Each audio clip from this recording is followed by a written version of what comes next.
Hello again, and welcome to another episode of Connected by Controversy. I'm your host, Chris White, and this will be our fifth installment of episodes that focus on the war in Ukraine. Today's guest is Dr. Victor Fett, and he is a professor at Marshall University in the Department of Biological Sciences, specializing in zoology. He got his PhD at the Zoological Institute, Academy of Sciences in St. Petersburg, Russia in 1984. And he has extensive educational experiences in many other places in Europe and in Central Asia and in the United States as well. He's been at Marshall since 1995. He teaches in biological sciences and focuses on things like genetics, principles of evolution, biogeography, the introduction to biology, DNA technology, human genetics, and many others, and specializes in scorpions.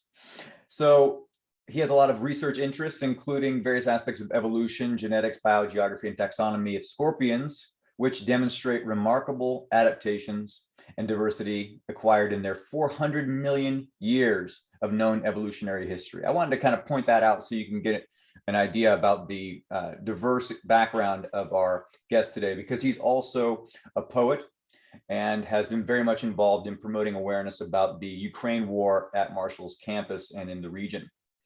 I also wanted to have him on today because he has a different perspective on the war in Ukraine as someone who has extensive ties and experience in the region, but also someone who was born in Ukraine.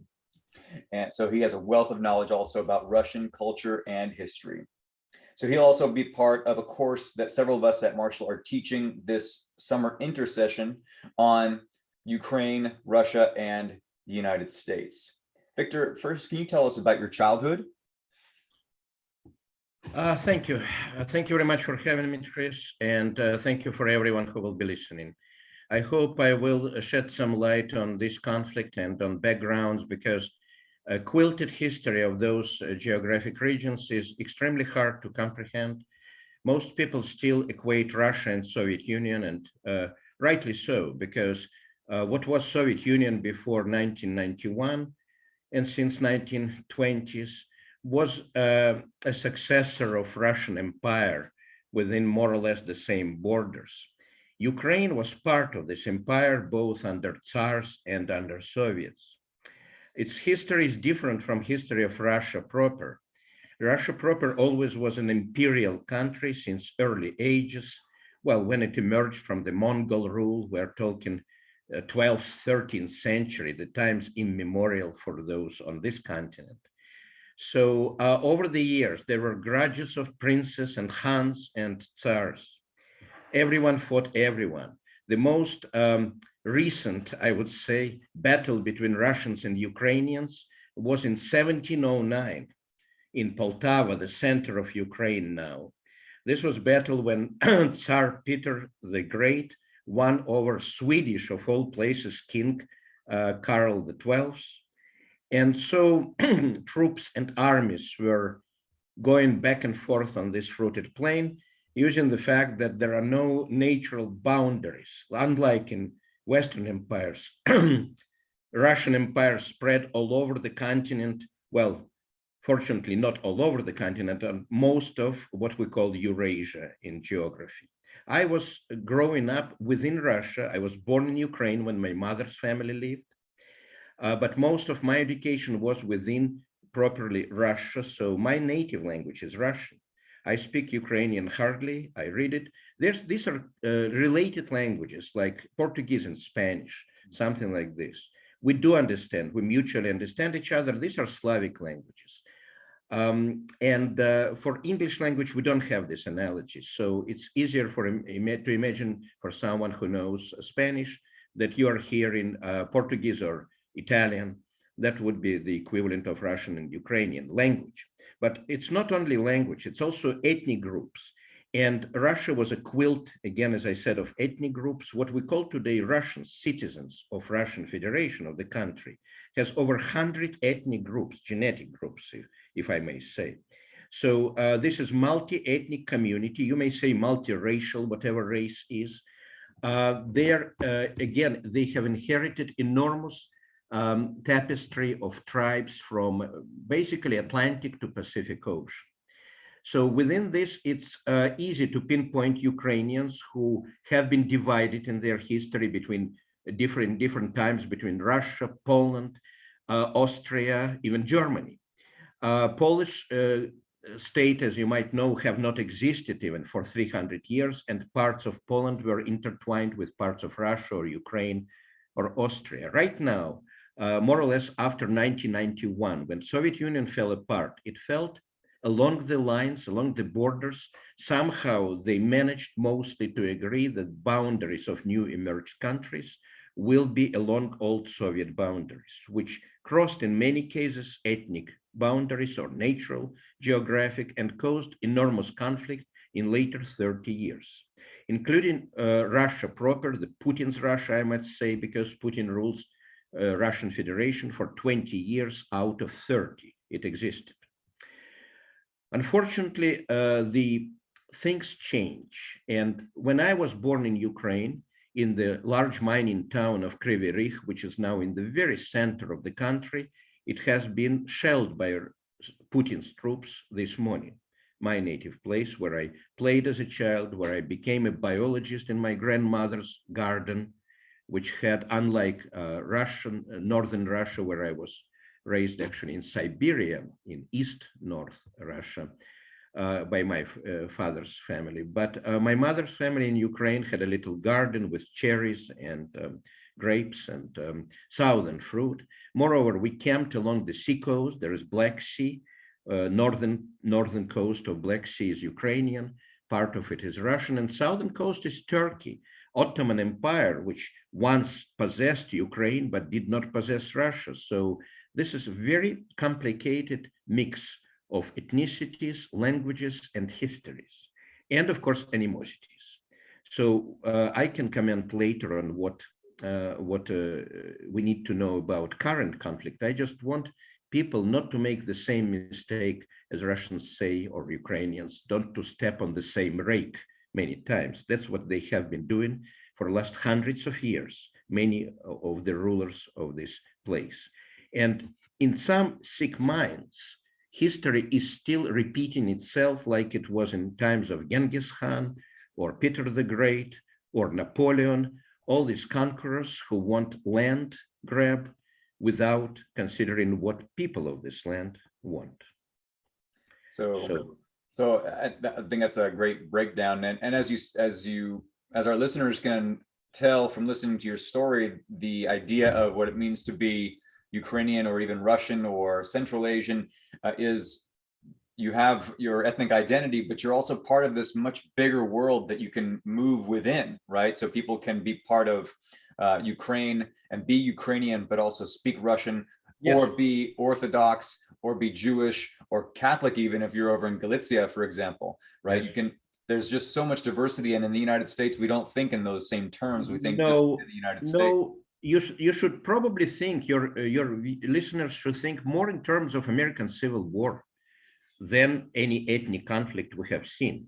You see, for the last 30 years, Ukraine strived for democracy. It was looking toward Europe, whether it was right or wrong. We see now that Europe is extremely weak, and the democratic institutions do not help Europeans to protect freedom in their region. Not much.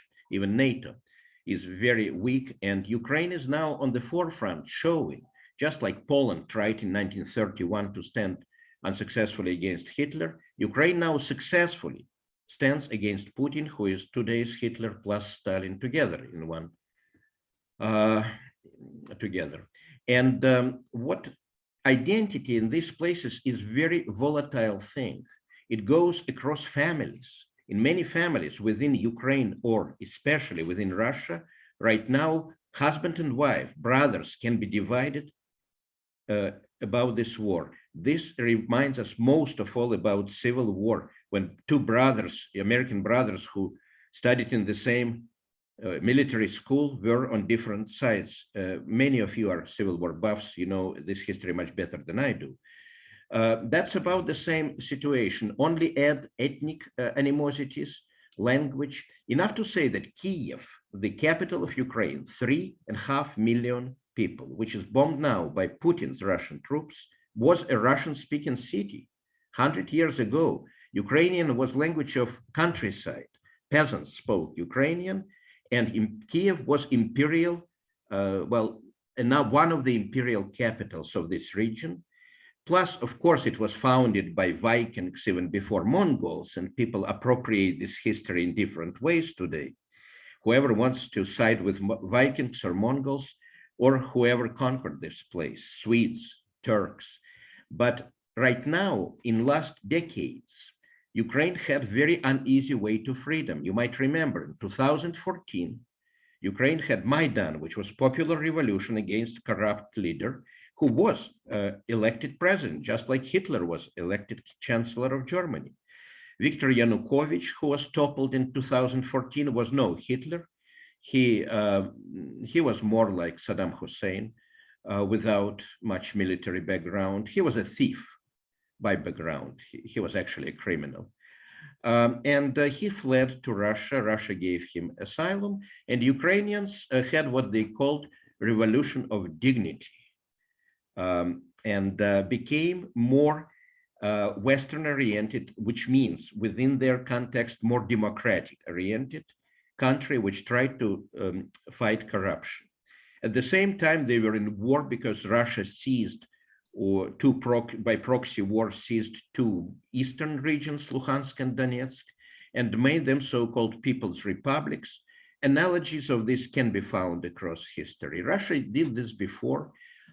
So-called Transnistria, Pridnestrovia, the little strip of land very southwest of Ukraine, was formerly territory of Moldova, another post-Soviet fragment, and it is still frozen in time in Soviet Union. Another enclave which Soviet Union took after the Second World War, called Kaliningrad region, former Königsberg of East Prussia. It is now a foothold for Russians. And of course, Crimea, which was seized in 2014, just like someone would take a television from his neighbor's burning house. That's the very potent analogy. And people in Russia, many people in Russia were behind occupation of Crimea, which happened during this revolution. Crimea indeed is populated by mostly Russian-speaking and ethnic Russian or mixed population, which always expressed some sentiment to join Russia in some way, or to become independent country. They had this drive also. Crimea is a very special part. If we have time for this, I may tell it today or next time. But Crimea was part of Ukrainian territory, of course, like Donbass and Luhansk, Donetsk and Luhansk were. And the only way out of modern conflict, of what is going for last 2 weeks, is not only unconditional withdrawal and surrender of Russian troops with further contributions and trials, but also, of course, return of Crimea and Donbass to Ukraine. They cannot remain occupied.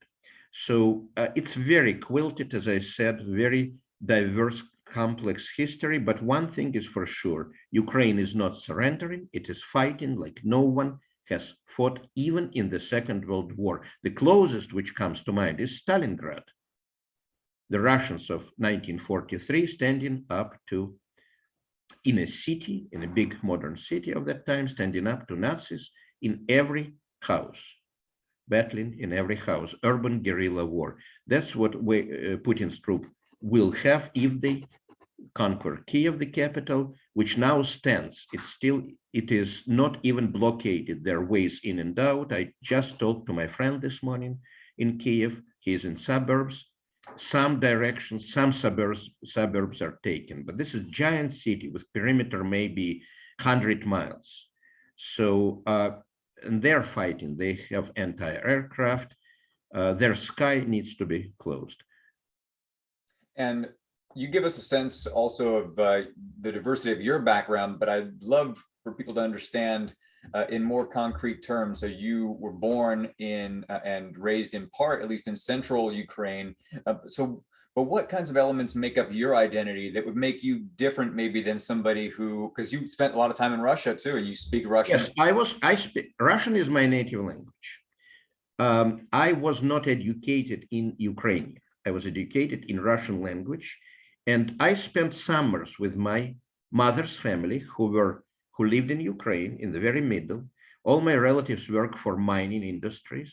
They spoke Russian, and they were Jewish by extraction.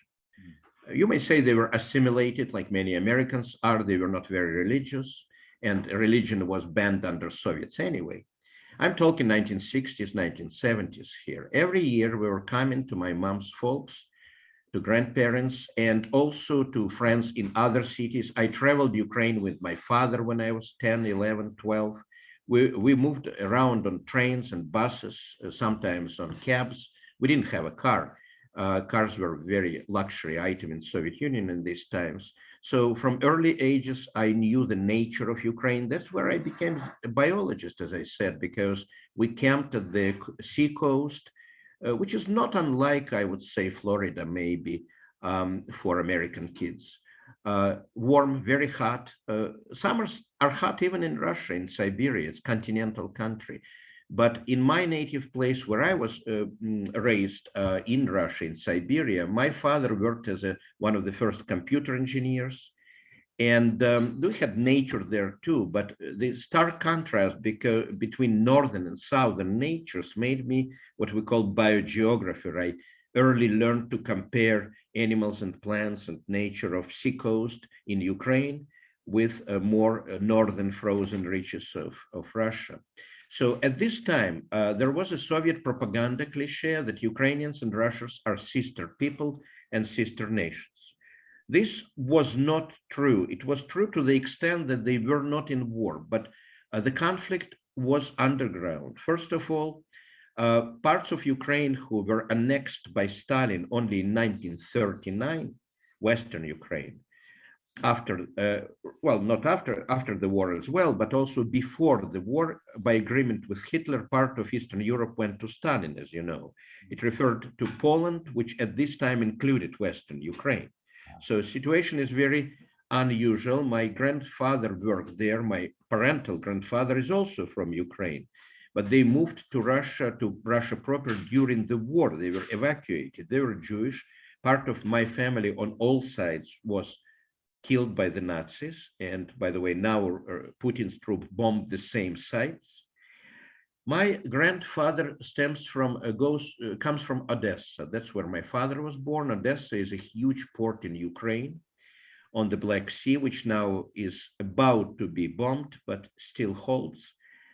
People are evacuated from there. Half of the city, children and women, flee to Moldova, the closest independent place, which also could be attacked by Russian troops later. So I've been to Odessa many times. It was my first European-style city. It was built by the French architects in 18th century, just like St. Petersburg, where I haven't been as a child at all. So Odessa was called the third capital of the Russian Empire after St. Petersburg and Moscow. And it was a trade place. It was the only Russian outlet to warm seas, to Turkey and Greece and Mediterranean. It was a great port and, of course, a naval location, just like Crimea.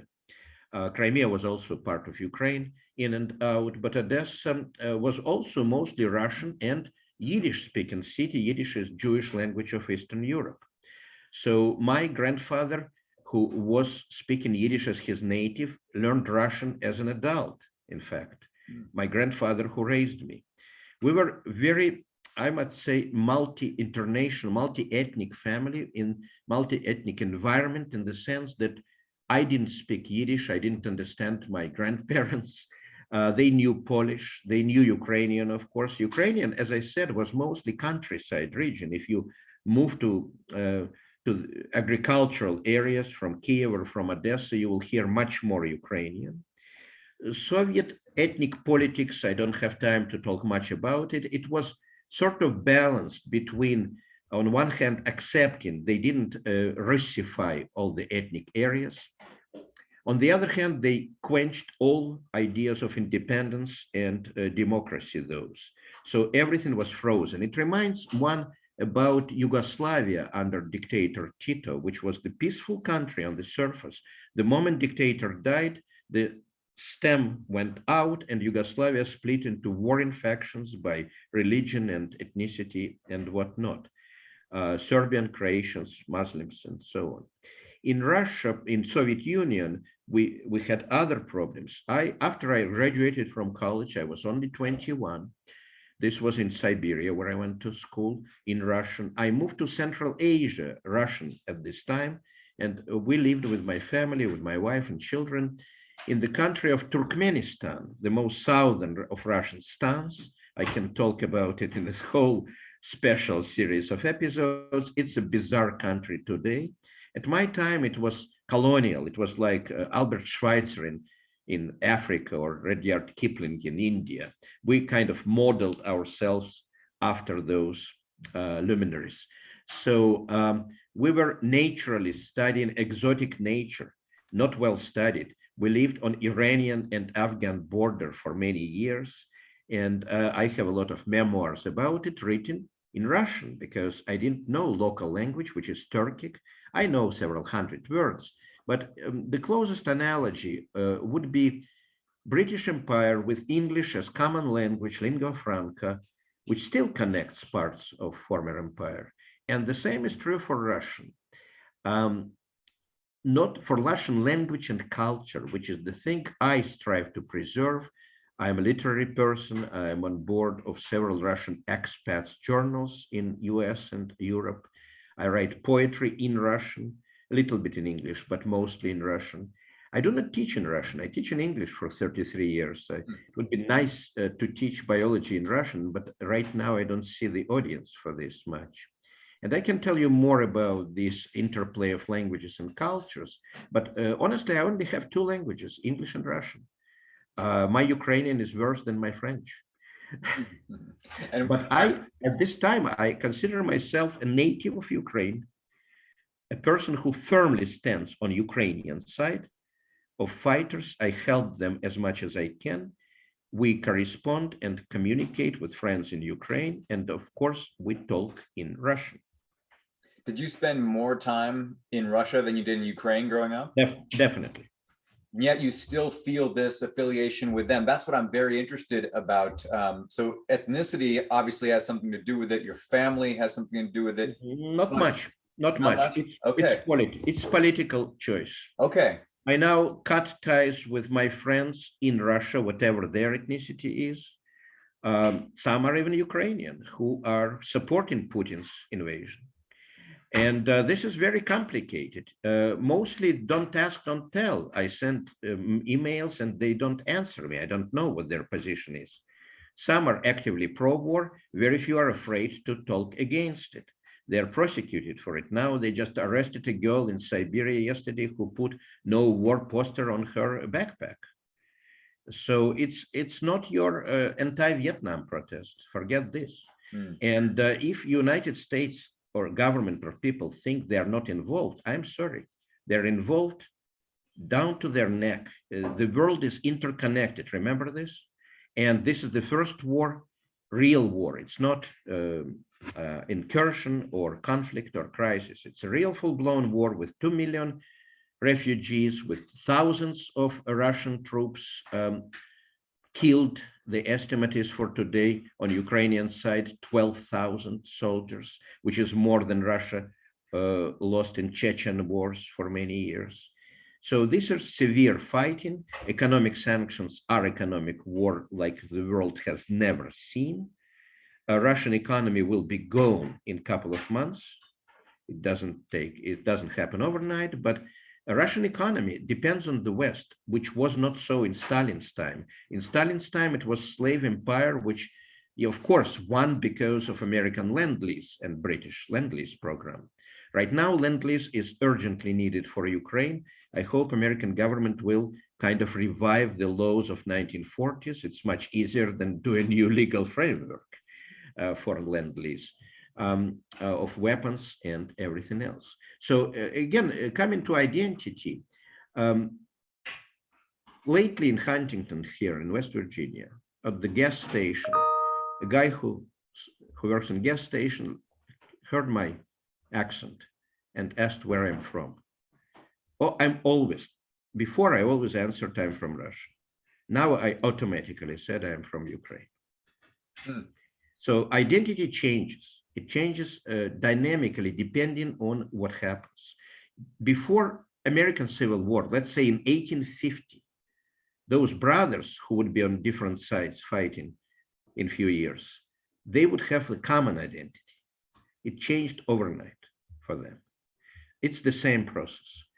And it's not only ethnic, let's say this, because of course Ukrainian language and identity and history exist, but now it's a new history, it's a new Ukraine, and this new Ukraine, I believe firmly, after the war, very soon, will become a new America, where everyone will come from the entire world to help restore, invest, teach, and it will be a center of the planet. It will be the place which has not failed. We have very few such places lately. It's very important that what you mentioned about the Maidan, I think, Yes. and the Orange Revolution which took place in the Maidan as well in 2004, and the kind of struggles that Ukrainian people have been going through in the past 17 years or so to try and throw off Russian influence and create their own. But and it is certainly about trying to have more connections to the West, but there's also something specifically Ukrainian about this kind of grassroots democracy there. Can you talk about that? Yes, Maidan, of course, Maidan means a square in Ukrainian. It simply is a symbol of a square where in the center of Kiev. Maidan simply means square. But it also has ancient analogies. There was a famous Ukrainian poem, "Get me across the Maidan, let me cross the square." So this was in Soviet times, but very lyrical kind of undertone. The idea is that there was a lot of Ukrainian freedom fighters which took as their models freedom fighters of Western Ukraine that fought Stalin's troops for a decade after Second World War. They were not subdued. The guerrillas in the mountains of Carpathians, just like so-called forest brothers in Baltic states, Lithuania and Latvia and Estonia, just like in Poland. Eventually, they were subdued by Soviet regime or by Soviet supporting regimes in Eastern Europe. But there was a lot of resistance. You might remember the Hungarian Uprising of 1956, the uprising in Czechoslovakia in 1968, both were brutally put down by Soviet troops under Stalin and Khrushchev, respectively, and not respectfully. Right. And the same happened in 2014 in Ukraine.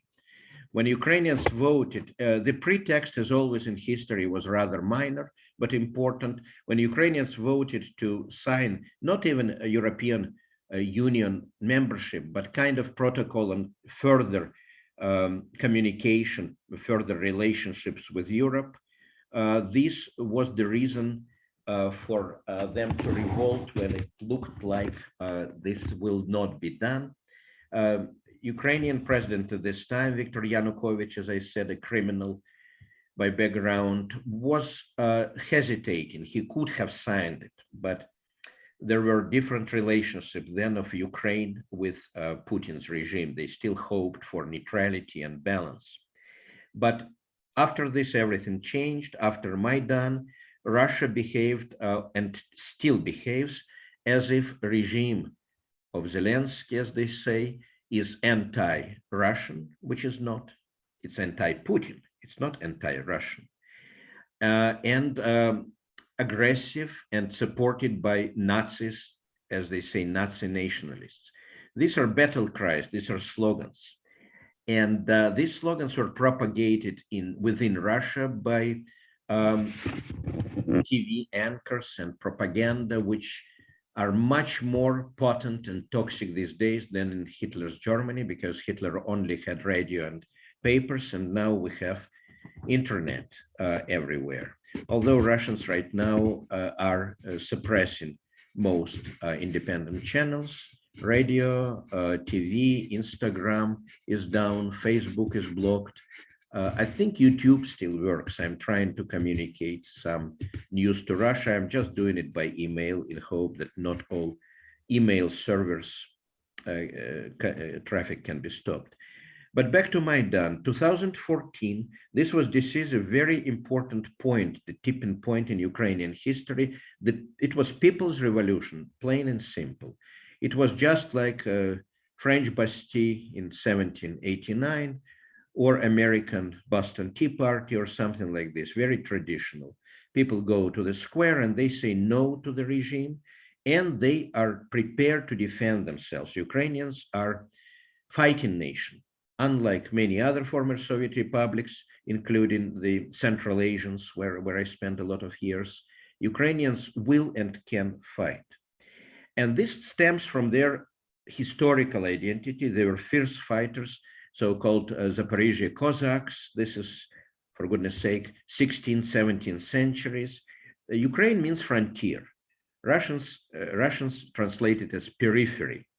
But technically, it is a periphery of empire. But technically, it was always frontier between Russian Empire and everyone in Europe, Polish Republic or Empire of Polish kings, Germans, Austrians, Turks, mostly those power players who dominated European landscape for 1,000 years or more now. Mongols earlier. So Ukrainian identity is very interesting. They never were slaves. Russian population was serfs. Serfs are slaves. Basically, chattel, they could be bought, peasants who belonged to the landlord, just like American slaves, not much difference. But these were Russian slaves speaking the same language and of the same color, which is extremely hard to understand, by the way, in the United States, how people of the same color may be slaves and lords. Well, think about African history, where slaves were a very commonplace. Think about South America. Think about any traditional culture, any archaic civilization. Think about ancient Greece, for goodness sake, and Rome. Color didn't matter. Some Roman emperors were African. So in this sense, in Russia, you don't see in colors, you see in language. I can recognize Ukrainian accent. I myself, not maybe myself, but my mother used to have Ukrainian accent because she was raised there. She knew language very well, and she spoke Russian to me, but some words were accented, just like Appalachian dialect we have here. You can immediately recognize where person is from. Same, of course, more than true for England, and same is true for Russia. Gorbachev, the Russian leader of Perestroika, had Southern accent, which was influenced by Ukrainian, you may say Cossack accent, if to be precise. I know much more about it. It's linguistics is an item for another hour lecture or more. Yes, but identity of Ukraine is definite, just like that of Poland. They, in many senses, they model themselves on Poland, which always was fiercely independent, was large or small, depending on which countries it conquered or which countries conquered Poland. And for 300 years, Poland even did not exist. Ukraine existed in some way always. Always when, well, since this name appeared. It is not a very old nation in European scale, not like Rome or Greece, but it is older than Russian Empire. And within modern boundaries, whoever they belonged to before in earlier ages, it asserts itself as one nation right now. One of the expectations of Putin's Nazi-style rhetoric was that Western Ukraine, which has slightly different identity, dialect, literature, will split off during this occupation and abandon Eastern Ukraine, which is much more Russian influenced, has more people speaking Russian, has more ethnic Russians, just like Donbass. This has not happened. There's no separate identities within Ukraine right now. And in a sense, I must say that not only I consider myself Ukrainian in this sense, that I'm on the side of Ukrainian freedom, although I actually have Ukrainian birth certificate in Ukrainian language. So I could even claim citizenship if I wanted. This doesn't matter. All free-loving humankind is today on Ukrainian side. And this was a great miscalculation by Putin. I must say the paradoxical thing, which is not easy to say today, but if 2 weeks Putin stopped within Donbass and just occupied it as he did first, maybe he would be seen as a peacekeeper by the entire world next week. Yeah. Because he would just, freeze the conflict as he did with many other places, with Crimea, with Transnistria, with Abkhazia in northern Georgia, which Russia occupied in 2008. No one much noticed this story. I know very well what happened in the Caucasus. So what will be, well, you can ask me, but we can talk a lot about what will happen in next weeks and months. You are seeing history in making. It's very important for historians. I don't want to make biological analysis with petri dishes and lab experiments, but one says history doesn't know word if. We're observing all these tipping points and forks in the road right now. Every moment, we're observing points of no return. It's just like, I don't, again, want to make analogies with TV series and episodes of Games of Thrones. But on Putin's side, it is Game of Thrones. He is veritable character from this type of sitcoms. Well, that's very interesting, very well put too. I think something that gives us a lot to think about. For my intention was to have a first preliminary discussion with you to kind of set the stage so people can understand your background and your identity and kind of the complexity of identity in the region. And I think we could have many more conversations about this, exploring some of the aspects that you're talking about. Would you be willing to come back on again sometime next week? Anytime, for any amount of time. And if your viewers ask any questions, send them to you or to me, and I will prepare specifically to talk about those. It's not easy to understand what's going on, but one final thing I need to say today, I'm now channeling this identity of little boy in a mining town, mining of iron ore. I'm not talking about coal. My grandfather was a mining engineer. They mine iron. Iron ore is red in color. So when it is mined and spent, it is piled around. You have terracons, which are huge piles of spent iron ore, and they're red in color. And they build fences out of it, like stone fences. So this is color of my childhood, kind of cherry red. The mineral is called hematite, which means color of blood. Sure. Hematite. Right. Hematite is iron oxide, one of the iron oxides.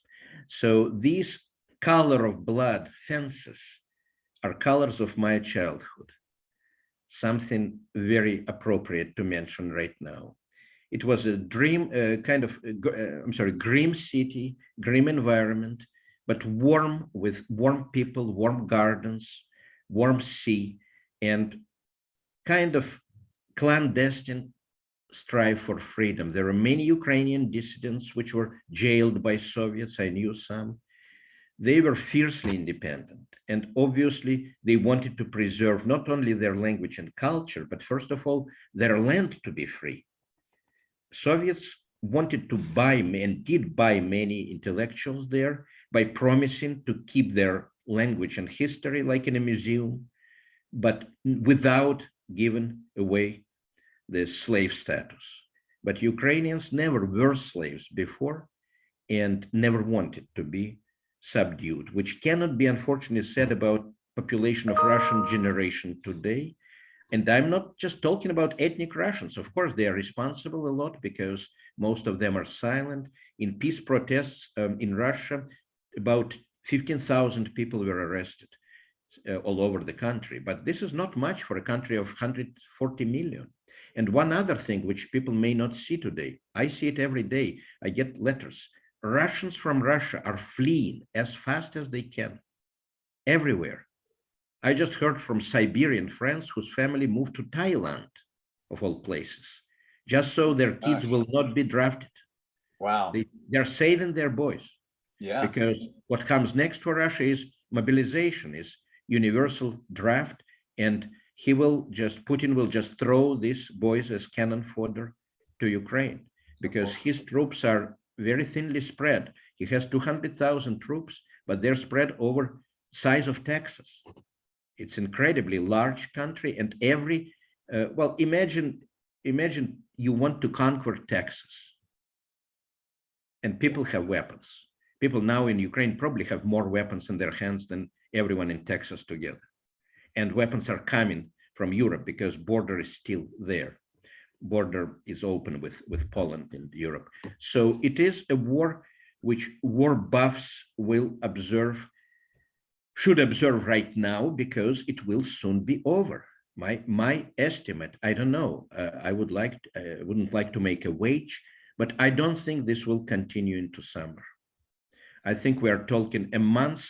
Well, my friends from Kiev are sure that point of no return already has been passed last week, and that Russian so-called peace talks are now just negotiations to save face.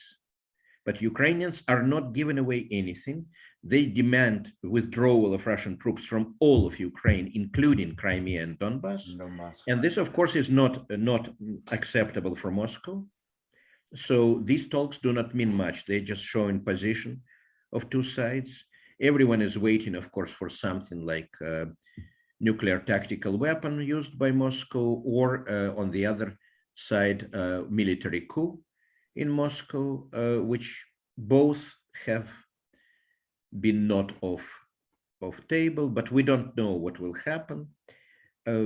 Many predict that, well, without nuclear war, what will happen be not pleasant for Russia. Ukraine will win and restore itself with help of the world.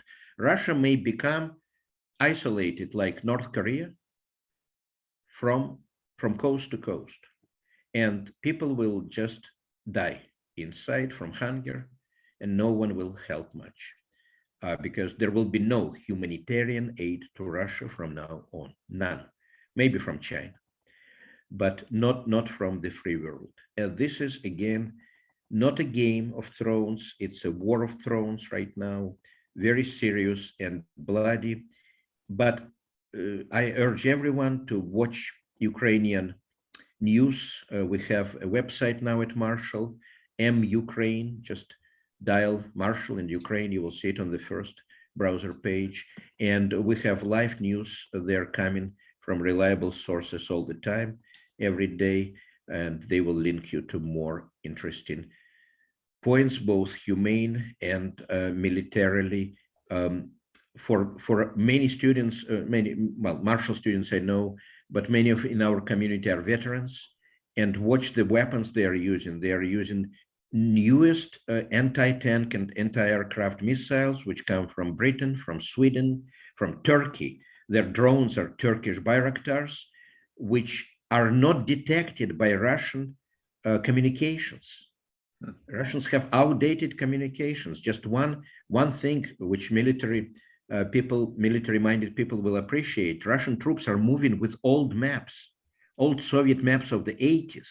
And they don't even know names of some towns because names have been changed and their maps do not reflect it. Their communication, as I heard yesterday in a detailed review, cannot work in Ukraine because their comms work only with Russian towers. They did not know that to work in Ukraine, they have to buy a SIM card in Ukraine. And vice versa, by the way. Ukrainian phones do not work within Russia. They have very different, unique systems. So right now, all communications between Russian commanders go on unsecured mobile phones, are immediately picked up by Ukrainians. Isn't this interesting? You said, so Turkey's involved, so is Yes. Great Britain. And this is kind of reminding me of the Crimean War, 1853 to 1856, because it was the Ottomans back then, or the Turks, and then the British and the French, and Americans weren't involved as far as I know, but this is still kind of the Russian Empire, so to speak, trying to assert itself culturally and militarily, and bumbling through the process too, as it did back then. Very ample comparison. And I might remind that Crimean War in 1856 ended by the death of Emperor Nicholas I, circumstances of which are still unknown. He is supposed to have died just by himself suddenly, but looks like maybe he took poison. And definitely it happened during the war, not even after the war they were losing. But as Crimean War of 1850s was rehearsal of the First World War, we need to think that what is happening right now might become the stage of this Third World War, or whatever it will be called later, but it is Ukrainian War of Independence, patriotic war, something like this. It involves many, many nations, and with economic sanctions today, it involves the entire world. I might remind that 40,000 foreign veterans from all over the world are fighting now for Ukraine. And even the commander of SpaceX came to fight there right now. And we have worldwide support, which was not so in Second World War. Second World War, as you remember, had many neutral countries, South America and so on. Right now, no one is neutral, and Russian Federation is supported by North Korea and not even China, I think. Eritrea, country of Eritrea, which will be remembered in this position. But no, even Belarus, the satellite, is still kind of wavering. Small nation of Belarus, which is ruled by dictator Lukashenko, technically they have a union with Russia. When you enter Russian Federation, your customs papers say Union of Russia and Belarus. They had this informal or partially formal union, which now it seems that Putin uses Belarus as a foothold, as a place to attack Ukraine, but it is complicated, but not very much so. It's not more complicated than Second World War beginning. Only now you have only one dictator instead of two. Poland remembers this. Hungary remembers this.